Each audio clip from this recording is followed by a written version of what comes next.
Boa noite a todos, mais uma vez reunidos para a nossa palestra desta noite, elevando sempre o pensamento a Deus e a Jesus, e o primeiro sentimento que temos é de gratidão.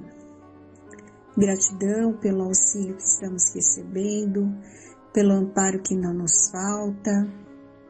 Sejamos gratos e tenhamos a certeza que nada acontece em nossas vidas sem a permissão de Deus, que é nosso Pai amoroso, soberanamente justo e bom. Tenhamos o hábito da prece, da leitura do Evangelho, que tanto nos fortalece, nos acalma. É uma ferramenta importante que temos, todos nós, conosco. A oportunidade de nos comunicarmos com esses espíritos abnegados de luz que estão a auxiliar a humanidade terrestre.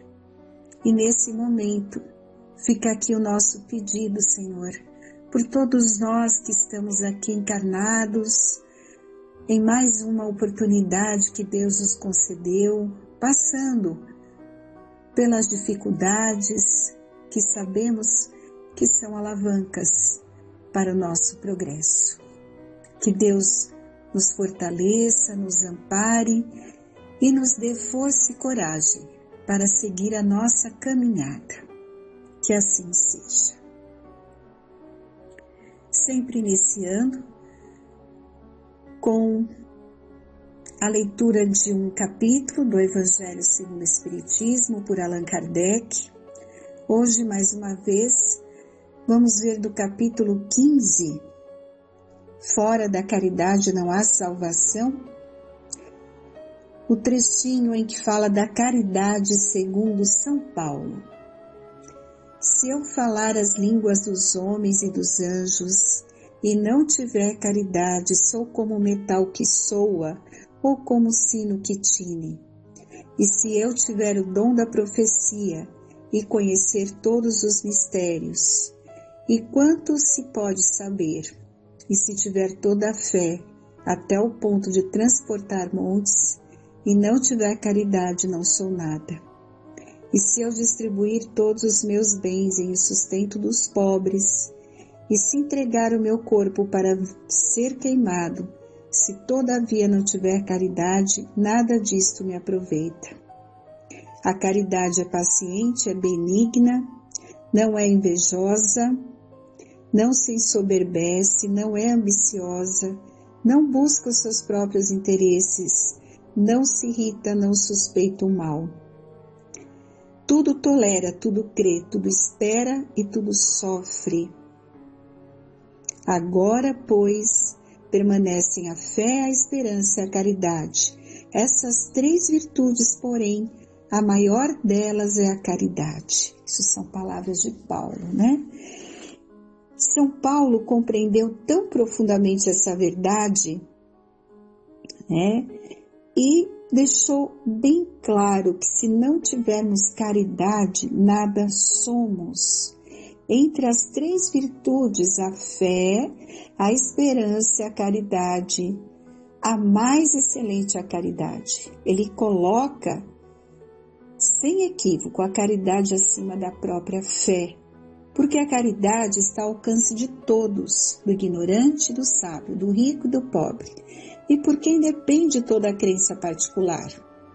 E ele define a verdadeira caridade, mostra não somente na beneficência, mas no conjunto de todas as qualidades do coração, na bondade e na benevolência para com o próximo.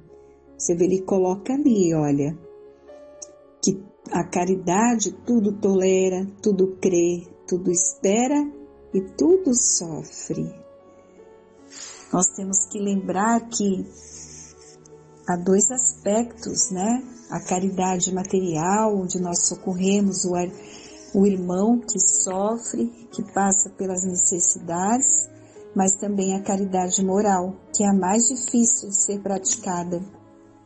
Compreender o comportamento daquele que convive conosco, perdoar as suas imperfeições, ter paciência, tolerar, como ele coloca aqui. Então vamos refletir um pouquinho sobre esse ensinamento tão valioso, tão importante para colocarmos em prática na nossa vida, no nosso dia a dia. Fica o questionamento, né? Será que a caridade seria darmos esmolas, levarmos comida aos necessitados? Sabemos que não é só isso, né? Fazer isso nos daria consciência tranquila do dever cumprido como cristãos? Muitas pessoas fazem isso, né? Às vezes compram ali um alimento ou fazem uma doação em dinheiro, achando que estão fazendo ali o seu dever, cumprindo, e estão quites, né, com a sociedade, com Deus. E nós sabemos que não é bem assim, né? Paulo, nessa passagem, mostra aos cristãos que a caridade é algo muito mais profundo e importante do que apenas darmos o que nos sobra aos carentes. Claro que essa atitude de doação, de amparar o necessitado, é um ato caritativo, mas não resume a grandiosidade dessa virtude. É isso que nós estamos refletindo nesse momento, né? Quando ele fala que mesmo que eu fale a língua dos homens e dos anjos, mas se eu não tiver caridade, eu seria como um metal que soa ou como um sino que tine. Esse trecho é um alerta a todos os que são oradores, né? Todos os que estudam o Evangelho, sejam espíritas, católicos, evangélicos, qualquer pregador que fale dos ensinos divinos. De nada adianta sermos belos nas palavras e pobres nas ações, não é mesmo? O exemplo de mudança íntima, de luta constante contra as imperfeições, deve fazer parte da vida dos que se dedicam a divulgar a mensagem do Cristo. Conhece-se a árvore, se é boa pelos frutos. Não nos alertou Jesus?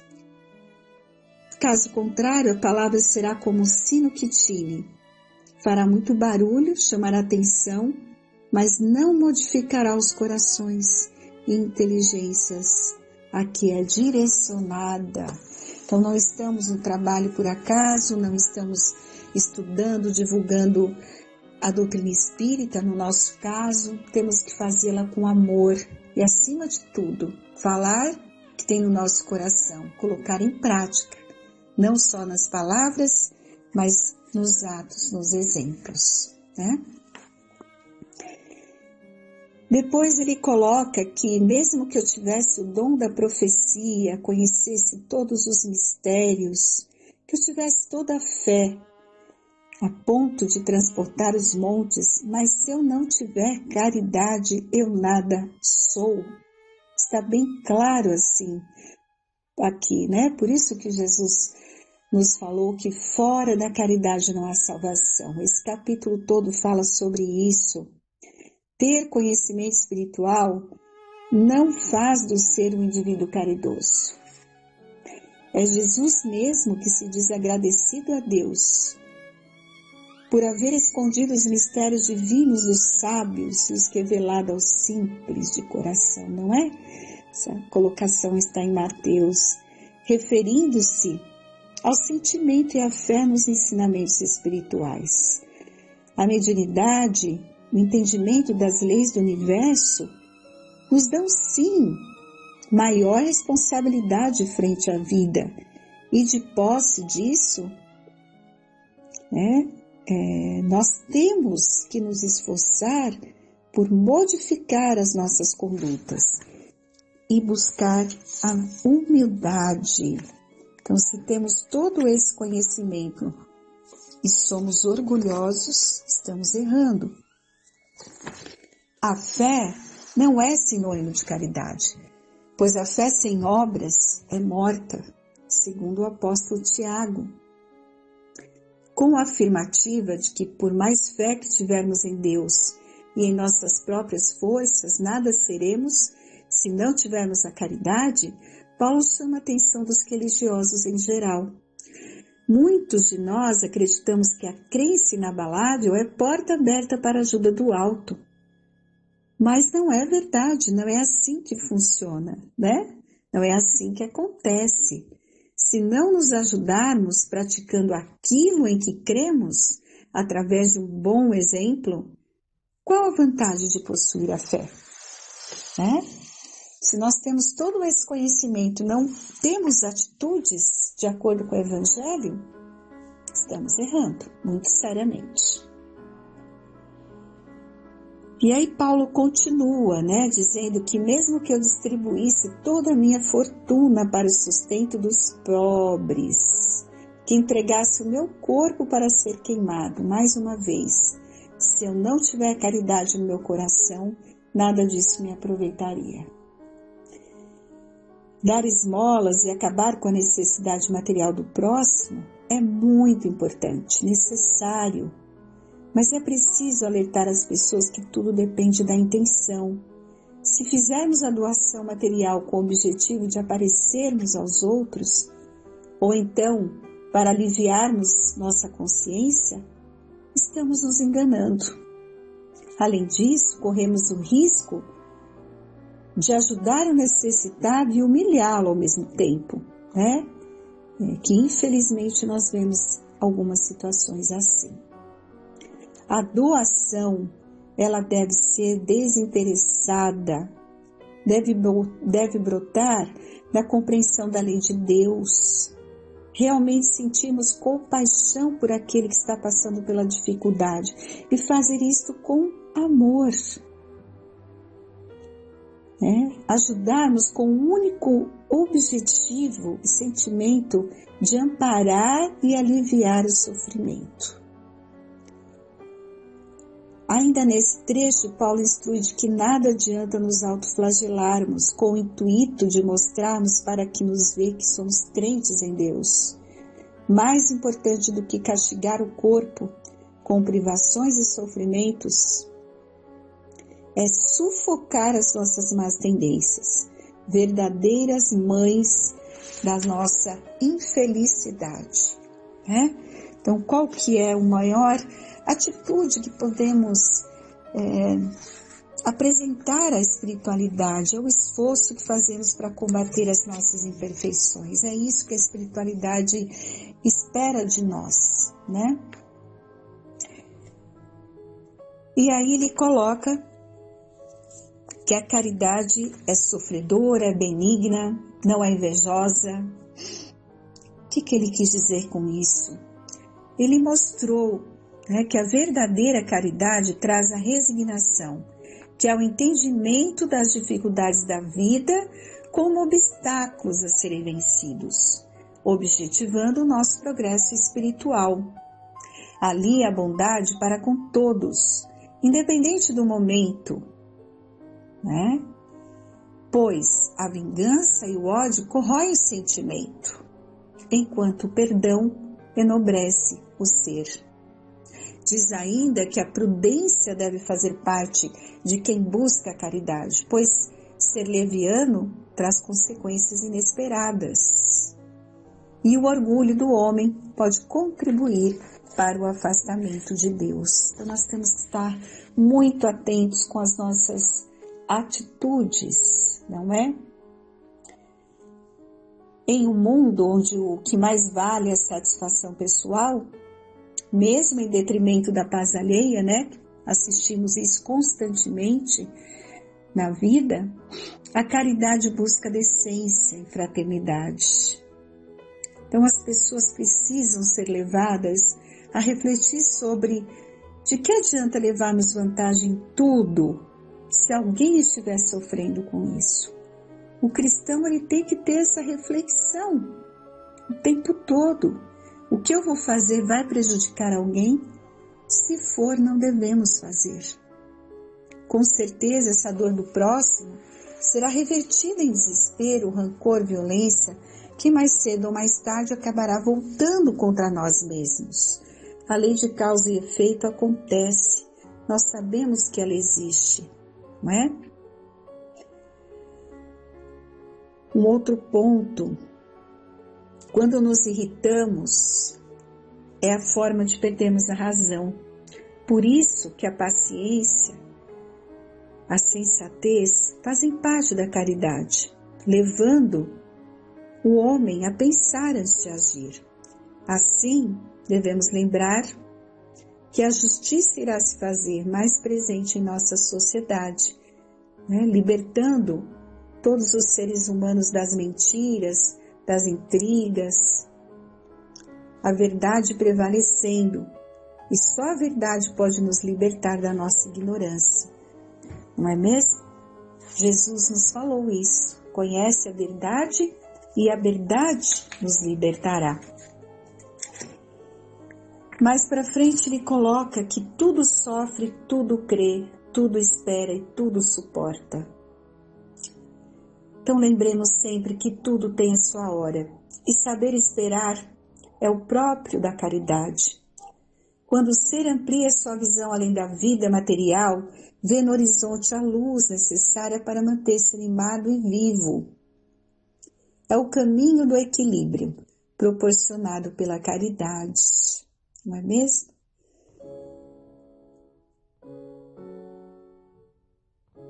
Nós temos que estar atentos, né? À nossa mudança íntima, ao desenvolvimento da nossa humildade, que vai combatendo o nosso orgulho, a doação desinteressada, a resignação, bondade, perdão, tranquilidade, sabedoria, justiça, amar ao próximo como a si mesmo.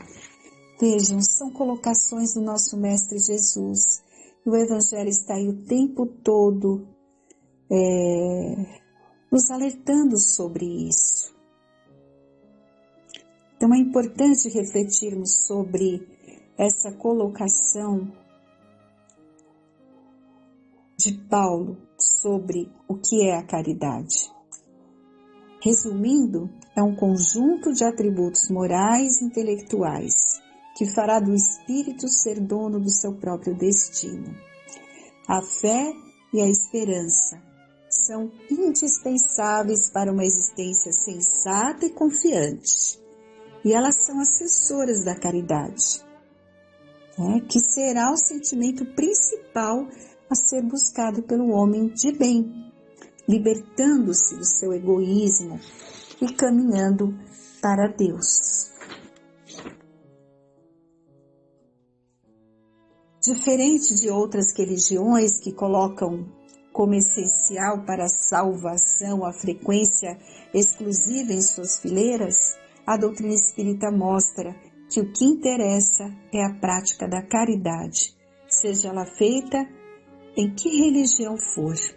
Jesus nunca disse que esta ou aquela doutrina deveria ser seguida, mas sim resumiu a lei e os profetas em amar a Deus sobre tudo e ao próximo como a si mesmo. Então, esse é o caminho, independente da religião que professamos. E nós temos no Evangelho um trecho importantíssimo, e é isso que devemos sempre observar em nós. Reconhece-se o verdadeiro espírita ou o verdadeiro cristão pela sua transformação moral e pelos esforços que faz para domar as suas más inclinações. Não é? Os espíritos superiores, eles conhecem as nossas limitações. E os ensinamentos cristãos são exatamente para ajudar-nos a superá-los. E o que se espera de cada um de nós, do verdadeiro espírita ou verdadeiro cristão, é o esforço que eles têm de analisar-se moralmente. E sempre que se perceber fora dos atributos que constituem a caridade, que erga a cabeça, recomece novamente o caminho, sem desesperos ou pressa, mas a passos firmes e corajosos. Certo? Que importante reflexão, não é mesmo? Então, esse é o caminho. Vamos nos observar mais, nos esforçar por estarmos combatendo as nossas imperfeições. E lembrar sempre aquela frase que Chico Xavier nos disse, né? Que não podemos voltar atrás e fazer um novo começo, mas todos nós podemos começar agora e fazer um novo fim. É isso. Não desanimemos. Erramos, levantemos a cabeça, como foi falado aqui, e recomecemos com confiança, né? Firmes e corajosos, que o auxílio não vai nos faltar. Uma boa noite, obrigada pela atenção e vocês continuarão com a segunda parte da nossa palestra desta noite.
Boa noite a todos, mais uma vez aqui nos reunimos e hoje, como nosso tema de estudo, eu gostaria de falar um pouco sobre obsessão, tá? Então, Kardec nos traz aí algumas considerações sobre alguns níveis de obsessão, tá? Então, podemos entender obsessão como ação de entidades espirituais inferiores sobre o psiquismo humano, ou seja, o conjunto de nossos pensamentos, vontades. Então é a ação desses espíritos sobre os nossos pensamentos.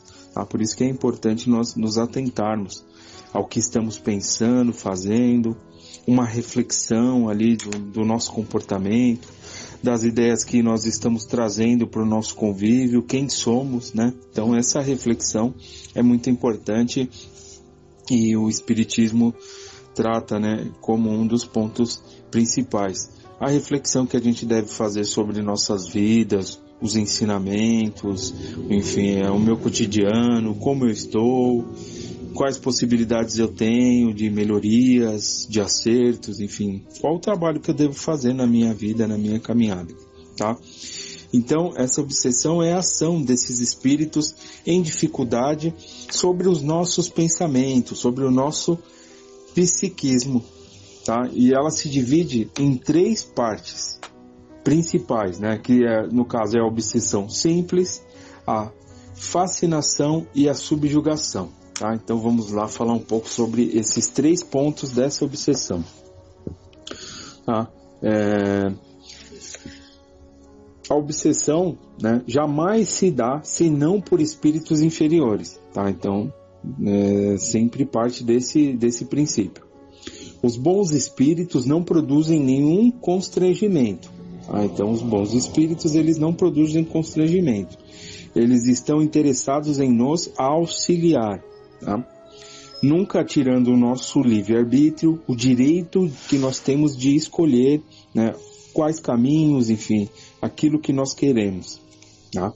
Eles podem nos aconselhar, combatem a influência dos maus e afastam-se desde que não sejam escutados, tá? Então, não são ideias ali incisivas que vão tirar ali o nosso direito de escolha.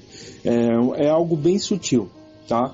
Então, eles estão interessados em ajudar, sim, mas a ação e buscar os caminhos e escolher aquilo que eu quero fazer ou não, isso vai depender de mim, de cada um de nós, ok?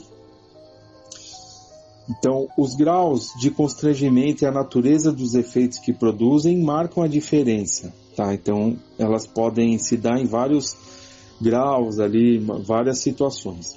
E elas se diferem entre a obsessão simples, a fascinação e a subjugação.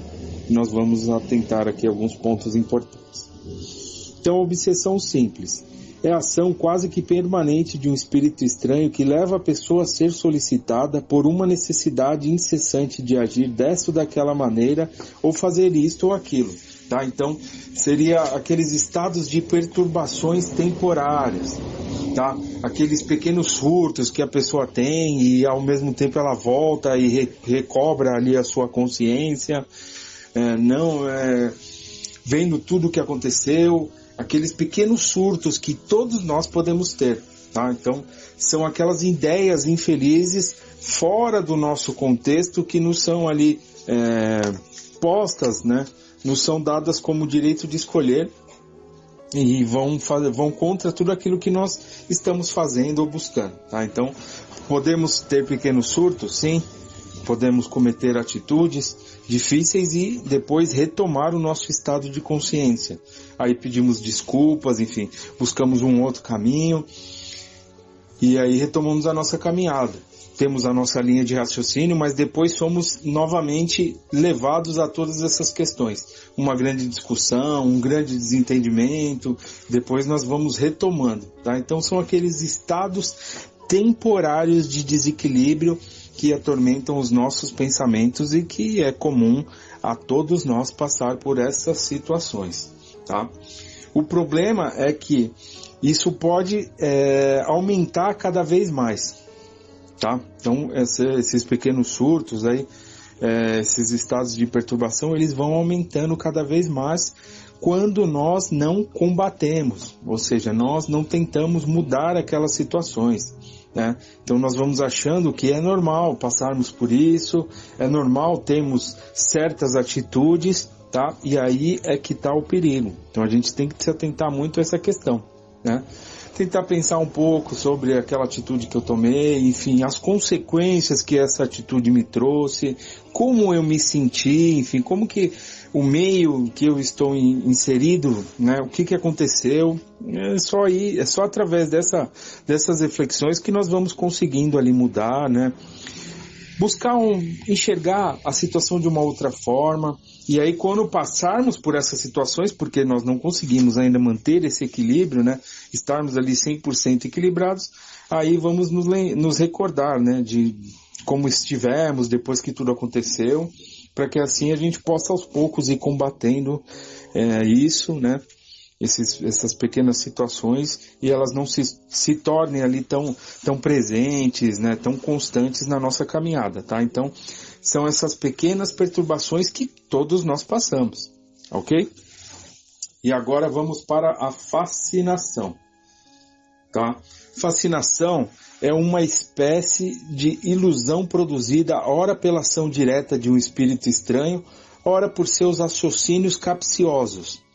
E essa ilusão produz um logro sobre as coisas morais, falseia o julgamento e leva a tomar-se o mal pelo bem, tá? Então é a falta de reflexão, tá? Então a fascinação é quando nós perdemos o senso crítico, a falta de reflexão sobre aquilo que nós estamos fazendo e buscando, tá? Então quando algumas pessoas vão sempre contra nós não aceitamos as ideias que vêm de fora, não aceitamos alguém que possa nos ajudar referente ao nosso comportamento, tá? Então nós vamos afastando do nosso convívio todos aqueles que de alguma forma podem ali nos auxiliar, tá? Então nós deixamos de ter essa percepção sobre o nosso próprio comportamento e achamos que tudo que nós fazemos está sempre certo e o nosso convívio, o nosso redor está sempre abaixo de nós. Então nós vamos perdendo esse senso essa autocrítica, essa reflexão, né, sobre aquilo que eu estou fazendo e o que o meio pode estar querendo me instruir, enfim, os estudos, o convívio de parentes, enfim, o que aquilo pode, né, como que esse meio pode me auxiliar de alguma forma. E aí eu vou dar ideias a esses espíritos em dificuldade, né, porque eles vão sempre compactuar com aquilo que eu estou fazendo, vão nos influenciar, né, com ideias mais difíceis, achando que nós somos soberbos, que nós estamos certos no nosso comportamento, e nós vamos nos afinando com essas companhias e vamos perdendo esse senso de autocrítica, tá? Que isso faz com que a gente pare de refletir sobre o nosso comportamento e vamos nos afastando de tudo e de todos, tá? E aí nos tornaremos joguetes desses espíritos em maiores dificuldades, podendo levar a tomar atitudes difíceis, falar coisas difíceis, sem que a gente reflita sobre aquilo que nós estamos fazendo, sobre as nossas ações. Então a gente perde essa reflexão sobre o meu comportamento, tá? Então eu estou fascinado, ok? Inclusive tem até um caso do livro Obsessão, de Allan Kardec, Origem e Sintomas, onde o médium, ele está fascinado e o espírito começa a falar que ele era um superior, ele tinha uma missão, né? Ele era um missionário, e assim, ele se achando nessa condição, né? Os outros companheiros dele tentando ajudá-lo, mas ele não aceitava aquelas ideias, achando que apenas ele estava certo, não dando, né, ouvidos a esses amigos. Então ele foi se perdendo cada vez mais, ao ponto de o espírito pedir a ele que fizesse em folhas de sulfite A4, se pudéssemos comparar nos tempos atuais, um prédio ali de 4 andares juntando folha por folha, tá? Como se fosse uma obra arquitetônica, e para ele tudo aquilo era normal, tá? Então esse caso foi narrado por Allan Kardec, tá? E aí depois de um tempo o próprio conseguiu ali receber ajuda, Kardec mesmo que fez esse cuidado, tomou os cuidados dele, né, para que ele pudesse retomar a sobriedade, tá? Mas aí já estava ali instalado um processo obsessivo. Ok, pessoal? Então, vamos lá agora para o terceiro ponto, que seria a subjugação, tá? Então, são 3 etapas, tá? Então, o começo, que é a obsessão simples, depois vem a fascinação, tá? Que o processo já está instalado, mas aí vai perdendo essa questão da reflexão que nós tínhamos nesses processos obsessivos simples, que é aquele estado de perturbação temporária. Agora é a falta de reflexão sobre esses momentos aí difíceis. E a fascinação, tá? Então vamos lá. A fascinação é uma espécie de ilusão produzida ora pela ação direta de um espírito estranho, ora por seus raciocínios capciosos.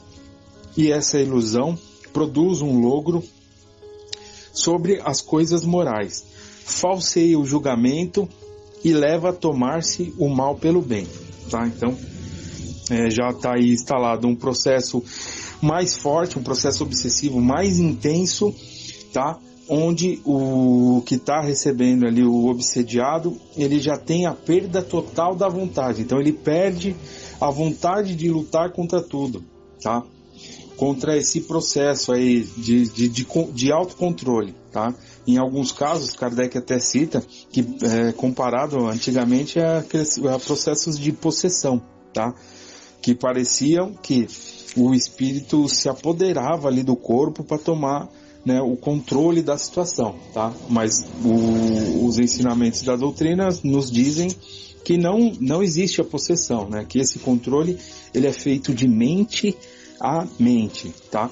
Mas o obsediado ele perde o controle da vontade de enfrentar essas situações, tá?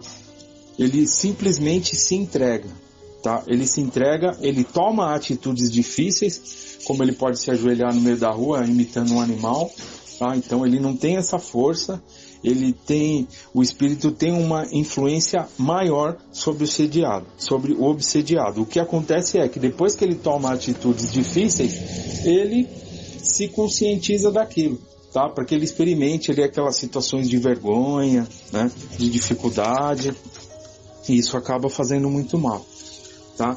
Então, tudo isso se inicia naquelas pequenas brechas morais que todos nós trazemos, né? Porque nós somos espíritos que temos muitas dificuldades, sim, mas estamos aqui para trabalhá-las, né? Combatê-las, para que a gente possa evitar essas situações, tá? E tudo está aí para nossa melhoria, né? Para que a gente possa se fortalecer, ok?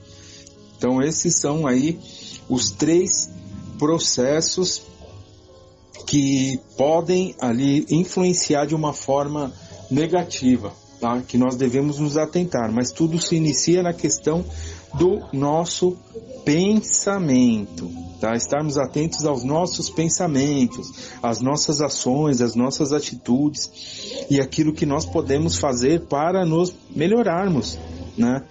E criarmos ali essas barreiras, evitando essas situações, tá? Então tudo se inicia com pequenas situações, passando ali por um processo que vai se instalando até o controle total, tá bom? Há tratamentos, tá? A doutrina espírita nos trazem ali exemplos ali de estudo que tiveram um tratamento positivo.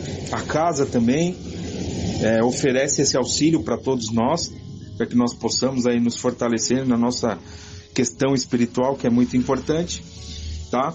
E vamos caminhando, né? Vamos caminhando, nos fortalecendo, que com certeza a nossa caminhada aí, ela é ascendente. Mas estejamos atentos, refletirmos sobre tudo aquilo que vem a nós e como vem a nós, e sobre o meu comportamento. Está sempre predisposto ali a receber uma crítica, né, a receber uma opinião ali de alguém que nós temos um afeto, um carinho, que possa nos ajudar, né, e trazer tudo aquilo que eu estou aprendendo para a minha vida. Olha, eu aprendo que eu posso buscar um outro caminho, eu aprendo que os ensinamentos de Kardec, os livros da doutrina estão me direcionando por um caminho, mas eu estou tomando uma outra atitude. Será que isso não pode me causar algum desconforto, alguma situação difícil? Ou seja, a gente tem que dosar tudo isso que acontece ao nosso redor conosco, para que a gente possa se fortalecer e evitar cair nessas situações. Tá ok, pessoal? E para finalizar aqui, do livro Obsessão, Passe e Doutrinação, Herculano Pires fala muito sobre essa questão do esclarecimento, um cuidado que nós devemos ter. No Espiritismo, o método empregado é o da persuasão progressiva do obsessor e obsedado. É o que se chama de doutrinação, ou seja, esclarecimento de ambos à luz da doutrina espírita. Não se usa nenhum ingrediente especial, emprega-se apenas a prece e a conversação persuasiva. Esclarecido o obsedado, atinge-se o obsessor, que ficam, por assim dizer, fascinados contra novas ocorrências obsessivas, tá? Então, esclarecimento de ambos é importante, que é o que a doutrina espírita faz. A gente não deve só tratar de uma forma, mas sim das duas, tá? E também pela vontade firme que nós devemos ter para sacudir essas dificuldades aí dos nossos caminhos, tá? Que são ali portos seguros. Então estejamos atentos sempre, e também nos colocando sempre à disposição de novos ensinamentos, aprendizados, né? Que com certeza a gente só tem a ganhar na nossa caminhada. Ok, pessoal? Então vamos aqui finalizando. Desejo a todos uma ótima noite, um ótimo final de semana. Vamos elevar então os nossos pensamentos e agradecer a Deus por tanto que nos oferece. Pai nosso que estais nos céus, santificado seja o teu nome, venha a nós o teu reino, seja feita a tua vontade, jamais a nossa, assim na terra como no céu. Pão nosso de cada dia nos dai hoje, perdoai nossas dívidas, assim como devemos perdoar aqueles que achamos ser nossos devedores. Não nos deixeis cair em tentações e livra-nos do mal, que assim seja agora e sempre. Graças a Deus e a Jesus.